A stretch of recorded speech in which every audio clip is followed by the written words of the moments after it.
What's going on, my Tapped Out All fans? Goddamn Canada. I could do something with them fires. Y'all killing the shit out of me here. Oh, I ain't kidding you, man. There was one day I walked outside and it was so damn smoky. I thought we had a fucking forest fire going on around here. I ain't even kidding you at all. And then I find out that Canada and stuff's having a bunch of fires up there. Hey, I feel for you guys. I really do. But man, I wish I would hurry up and get control of that shit. Because, man, it's still fucked up here. Especially early in the mornings. It's bad. But we're going to call this segment The Tale of the Two Avalanches. Y'all going to be ready for this one? Alright. So, the tale is Dennis, the guy next door, y'all seen him in my videos, he bought his uncle, or cousin passed away of cancer. That damn shit that is getting everybody. Yeah, I worry about my girlfriend every damn day. She's starting to lose her hair right now and stuff like that and everything. And yeah, cancer is some bullshit. So yeah, it's not too happy over here in the tapped out world right now. But hopefully soon we get some good news. But yeah, it's right now and stuff like that. It's okay news. But I won't really know anything until I think her next appointment is like the 26th or something like that of this month. So we'll know a little bit more then. But yeah. But anyways, back to the two tales of the avalanches.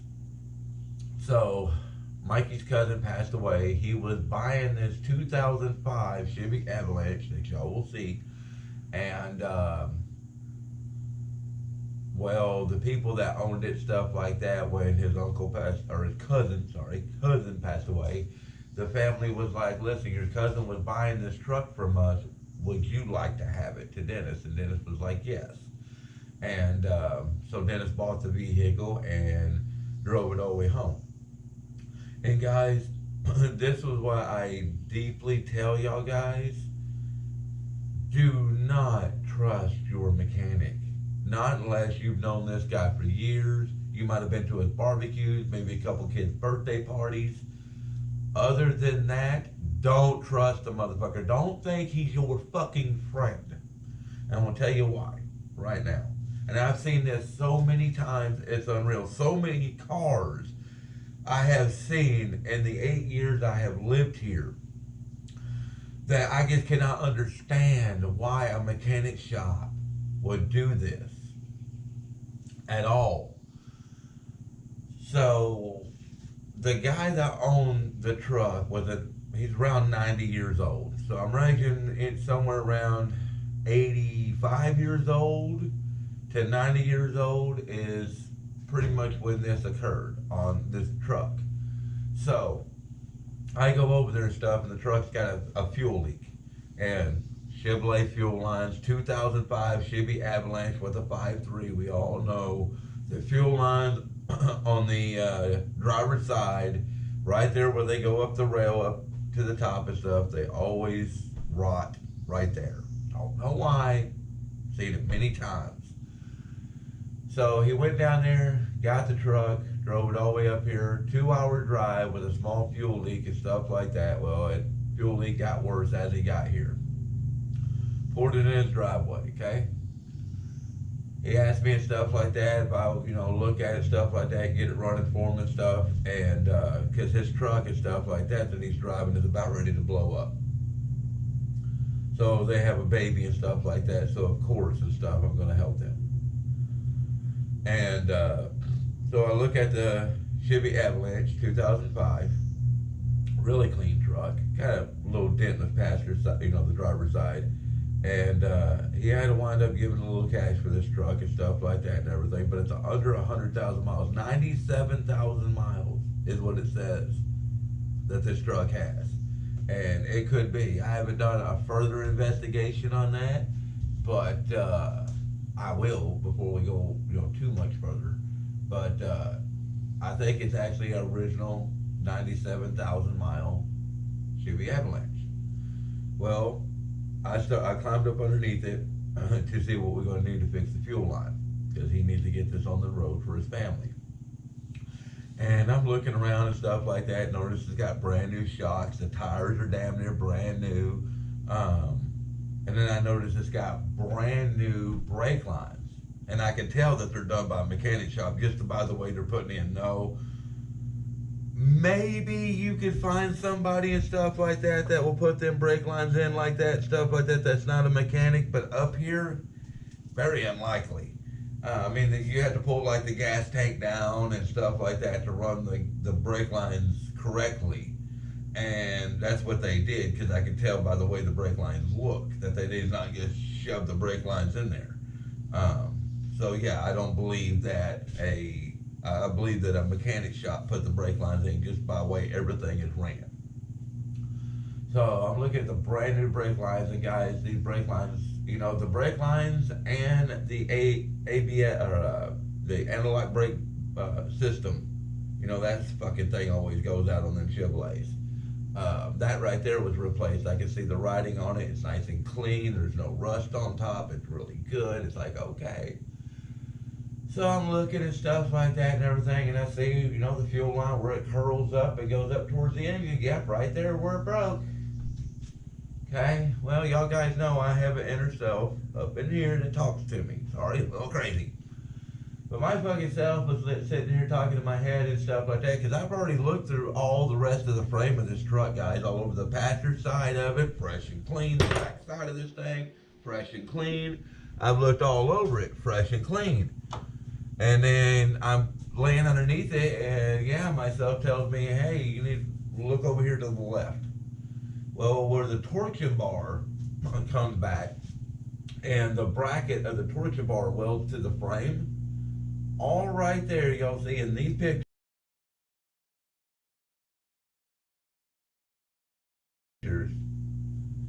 that it was completely rotted. I mean, I could take my whole hand and stick it all the way up in there like this long, completely rotted. And that, I mean, it's like the bracket of the torsion bar is right in the middle of this huge ass Grand Canyon cavity about this long. And so I was like, okay, well, shoot. What gets me is, you know, you have to think of the science of this now. It has not gotten to any more about anything else. It's more of science and safety. So science is torsion bar, okay? Bracket. The torsion bar twists like this. It twists when the car bounces. The torsion bar twists. It keeps the front end and stuff like that, you know, level. So every time that vehicle bounces, the torsion bar is going to twist to the left. So you look where that bracket is, where this is here. When that thing bounces and twists, that means where the Grand Canyon brake is.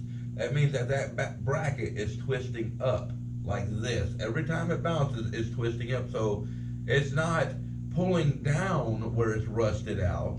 So the top of the bracket is what's catching the most of the blunt. It's the whole bottom is what's actually catching the blunt. And since there's no bottom, that means the sides is what's catching the torque of that front end.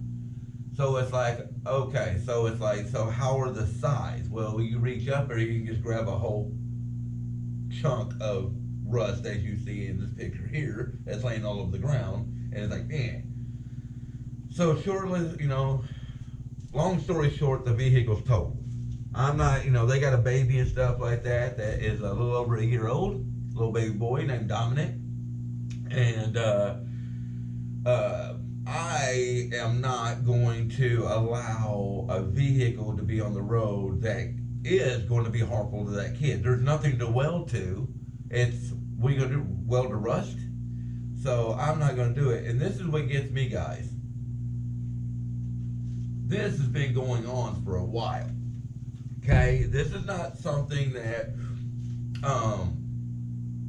it just, all of a sudden, oop, there it is. No, this has been happening for a while. So what gets me is the mechanic shop that did the brake lines. Why didn't they take that thing straight to the scrapyard right then? I mean, as you've seen in the pictures, this rust cavity that looks like the Grand Canyon and all of the sides and stuff like that, you can definitely see that it's been more than 2 years that this frame has been rusting out. And my thoughts is how can a mechanic shop that does not know that there's a family of children going to be riding in this car? I imagine if the guy is 90 now, he had been in his 80s then, so it's like this guy's 80 years old. Well, you're hoping that he's going to die before this breaks? But then what happens if you don't tell nobody? Like just now, the man's still alive, but he quit driving. Okay? So they let it sit, and as it was sitting, it caused the fuel leak because it's been sitting. Because old people and stuff like that want to keep their vehicle, sign of independence. Well, then when they find out that the dad is not going to be driving no more and stuff like that, the family stuff that's got money, they don't want this, 2005 Chevy Avalanche sitting out there with their brand new fucking Chevy Avalanches. Chevrolet trucks. I don't even know. They don't even make Avalanches anymore, but Chevrolet trucks. So, that's why the family and stuff like that passed it on to a family with a child riding in it. So it just, I don't understand, and that's why I never want to work for a mechanic shop again, because if I worked for a mechanic shop and this truck came in and the boss says we're doing brand new brake lines on this vehicle professionally, but we're not going to worry about the broke frame? No. I'm fired. I'm not, no. And up here, guys, the laws are so crappy that there is nothing that no one can do. Like nothing. Like seriously, you can call the Better Business Bureau and stuff like that, but yeah, they don't do nothing up here. It's a shame. There's actually probably somewhere around 10 to 15 mechanic shops up here. And every single one of them, every single one of them I see do some shady crap. Every single one of them. Everything is just garbage. So, anyways. So, before this Avalanche, Dennis has a GMC Sierra 2006. And then he's got I think it's a 2005 Chevy Equinox. We all know them Equinoxes. I had one. A lot of you people had one. We all know the Equinox experience, okay? And yes, he is feeling the Equinox experience. And, yeah. So, after I told him that the truck is totaled, I cannot allow a baby to be in this thing. It's no. Hell no. He was down. I could tell he was down. He just got done paying, $1,000. We're going to say it here, $1,000 for this truck. So it would have been a spectacular deal if the frame was not rotted. Okay, because this truck is clean, under 100,000 miles. Now, like I say, I don't believe that the people that own this truck and stuff knew, because like I say, it was that 80-year-old man, 90-year-old man that owns this truck. And I seriously think that it's the mechanic shop's negligence that this truck is still on the road. Let me change batteries real quick. There we go. Boy, I didn't go for batteries. Those two are still charging. Shit. Might need to get another charger. Alright. So, anyways. He was driving to town, and his pickup truck, which is really the only vehicle they got because his sister drives the Equinox back and forth to work in town. So really the pickup truck's the only vehicle they have. So he's driving the pickup truck, which mind you, the 5.3 in it is about shot. This thing's got almost 300,000 miles on it. The bottom end knocks like hell. Y'all will see videos of that. It's terrible. I mean, it gets worse. I mean, it's terrible. No power. I drove it the other day to get U joints for the Camaro, and man, that is just. Hope you all enjoyed that video, by the way. That was actually a good video. But yeah, it was just that was hell. Even the U joints were hell. But after I got back to here and stuff like that and everything, and actually finished up the car, went inside the house and washed my hands and stuff and chilled out and stuff like that, because it's been a few hours since then. And he gives me a call and he says, "Hey, there's something going on with the transmission in my truck. My store started coming back home, and something started going on with the transmission where it just seemed like it just went into neutral. It does not move in third and fourth. It only moves in first and second. So he brings it here. I go out there and check it out. And more than positives, it's a shift solenoid that is third and fourth gear. Shift solenoid is shot, because first and second work perfect. No problem stuff. Reverse works perfect. But yeah, the third and fourth shift solenoid went out, and it's just like, damn. And I don't really think about the fucking adults and stuff like that, guys. To me and stuff, this guy here, he's 47 years old. He's a full-grown man. And his wife and stuff, I think she's 25 or 26. And I know and stuff like that, they could pretty well grab a bit, the bus or something like that, and get wherever they need to go, and they can do that. But they have a kid, and to me and stuff like that and everything, the kid is the most great importance. Just like Bug, just like this car right here, I could have ignored that vibration. I mean, it wasn't really seriously bad, but on these other roads and stuff like that, driving around, and I could have ignored it. I could be like, nothing fell out of underneath it, I'm good. No, I brought it home, fixed it, and that's just it. Stuff. You have to make sure that your kids are safe, especially in a vehicle that you're particularly going to go 75, and some places down south 80, 85. You really, guys, and don't believe, especially a car lot, don't believe your mechanic until your mechanic proves his trust. Okay? And do that. Just say, "Hey, I don't know what the hell, but whatever you fix, show me what you fixed." And this is what you do. Remember what he is showing you, what he fixed. Remember everything. Remember what he's pointing to. Remember what he's talking about. Remember the whole damn conversation. Even if you have to privately put your damn phone on fucking record and sit there like this, like you're just holding your phone, and record them just so you can remember everything he said. Then go home. Okay? When you're relaxing off of work with your cold snack, pull up YouTube on your TV or tablet or your laptop. Simple as that. Whatever he did to your car, type that into YouTube. There is going to be videos out the ass of exactly what he did to your car. He says he did to your car. Watch a couple of them videos. Watch one or two of them. Just pick one or two. And then have the video on your phone. Be like, okay, this is right here what he said he had to do first. Okay. Pause. Play. Alright, that seems about right. You know what I'm saying? Match it. And then if you still don't feel comfortable, watch another one. Match it.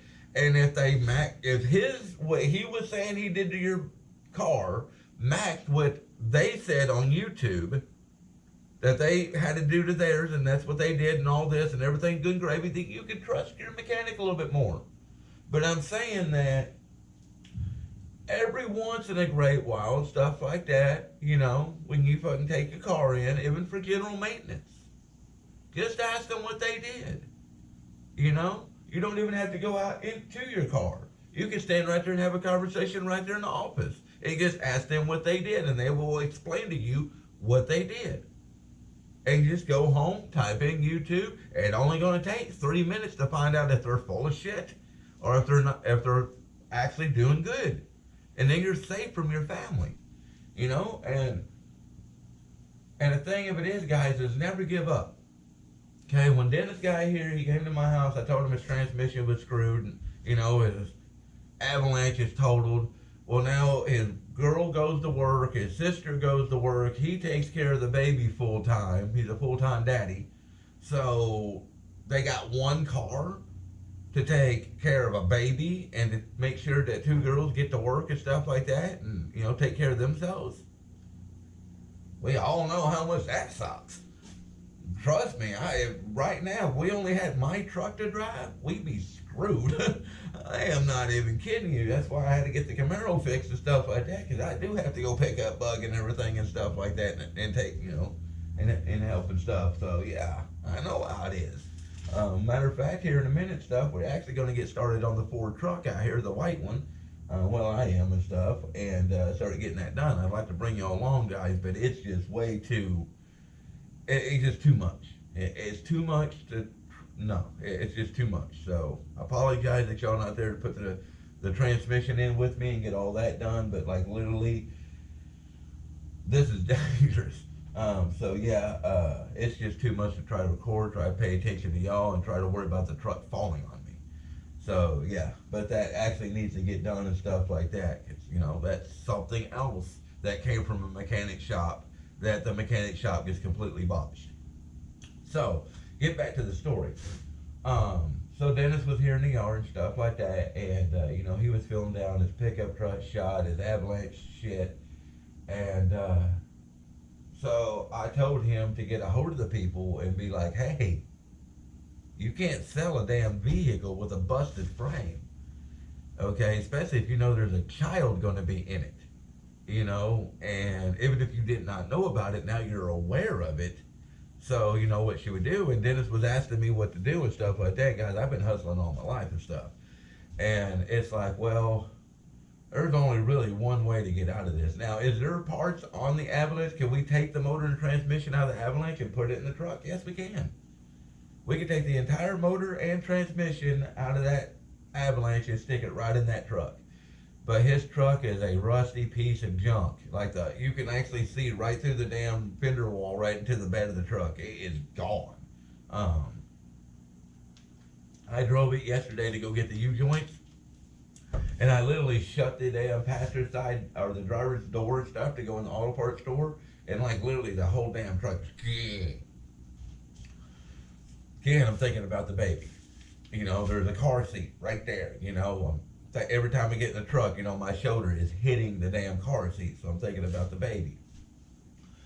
So when we get here, you know, that night stuff, when he gets here and tells me, you know, tell him the transmission's screwed, he doesn't know what to do.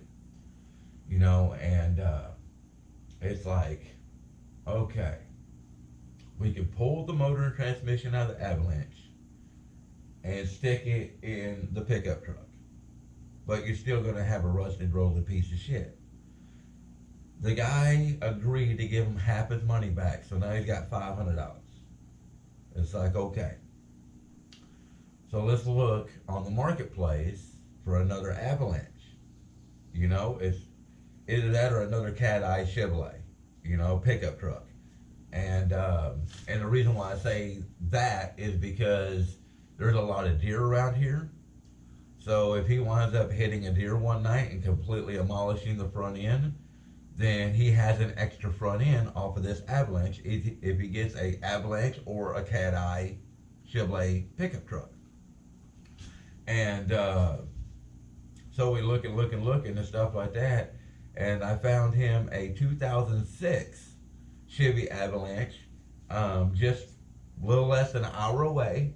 The guy wanted $1,700 for it, and he was telling me and stuff like that, well, the guy's not going to take $500 for it if you want $1,700. I said, but you have to learn, grasshopper. It says on this ad, need gone ASAP right now, period. That means his wife usually is back there in his brain, I don't want this bitch to get in my yard. Yeah. Messed him, see if he still has it, exactly what's wrong with it. Got a small fuel leak. Where? Probably the same damn place. And it needs tires. Got 222,000 miles on it. But it's clean, runs, drives, and everything. So I told him, message him, and say, hey, I got $500. Tell him the whole story. Tell him the whole truth, everything, you know? And Dennis listened to me, and Dennis did it. He did everything the way I said. And I got witnesses I'm good at what I do. And, well, lo and behold, bought the damn thing for $600. Had to throw in another 100, but hey, getting a guy from $1,700 down to $600, I'm good. That's $1,100 savings. I'm good. I mean, it's like this truck out here. They wanted $2,500 for this truck out here. I mean, I knew it needed a transmission. I'm not stupid. I knew it did. I have a transmission. It just took a little bit to get the torque converter. Not worried about it. Got the torque converter, got the fluid now. Just now need to get out there. But, you know, got that for $1,000. And that's actually a really good running truck. But like I say, mechanic shop boxed it. So yeah, so we're going to take and we're going to have a really, really, really good taking 2 avalanches and making one. And like I said, guys, I'm really, you know, it's child safety, okay? And they really need at least one good vehicle that they know for a fact that they can put their kid in and it ain't gonna blow up, transmission ain't gonna fall out of it, or, you know, the damn seats ain't gonna fall out of the damn floorboard. You know, so I'm gonna do this one more time and stuff like that, because Dennis has helped me out and stuff like that. He's gonna help me finish building that lean-to that I decided to build out of trees. That sucks. So he's gonna help me with that and some other things up here. I'm still trying to get my scrapper to come here to get this shit, and because I really need this scrap out of my way, not today. So that's gonna be something that needs to be done. And so yeah, guys, so get ready for that. This is just an intro video about the 2 Chevy Avalanches. I remember the Car Wizard and stuff like that was talking about the Avalanches and stuff like that on one of his Facebook posts. I put on there and stuff like that I am fixing to do a showing of 2 of them. And it's not going to be this video because it's running kind of long. This is pretty much the intro video and to tell y'all exactly what's going on. And just to show y'all guys, if you wind up, you know, really check out the vehicle before you buy it. Take it, please, especially if you live in the Salt Belt states. All right, like where I live. Don't listen. I'm telling you, people that dress up nice, preachers, lawyers, old people, do not trust anybody. You could trust a young kid before you could trust them people. I've been doing it. I've been 46 years old. I've been hustling since I was 9. I have had more problems with people that dress nice, look nice, you know, preachers, you know, upstanding citizens. I've had more problems with them people than I had the white trash. And that's no lie. Period. So please, guys, please, before you stick your family in a car, and I don't give a damn if it came from a car lot. Don't give a damn if it came from a car lot. If it's a used vehicle, take that thing to a mechanic shop. It doesn't matter which one, as long as they got a lift. If you got to pay $50 for them to put that car up on a lift, just so you can stick your eyes on the frame and make sure that damn thing is not rusted out. And they can pull out the dipstick, take a look at it, look at some things for you. It is better to be $50 out of the hole than thousands and thousands of dollars out of the hole because you bought a piece of shit because you believe them that don't even know you. You've never been to their house. You have not been to their barbecues. You haven't been to their kids' birthday parties. Why would you believe them? It's getting so bad in this world. It's unreal with this crap. It really is. So please make sure that you do that. And if you wind up in a situation like Dennis, where you do buy a vehicle like that Chevy Avalanche or a pickup truck or anything like that, and you find out like the frame is broke or it needs, major work to get it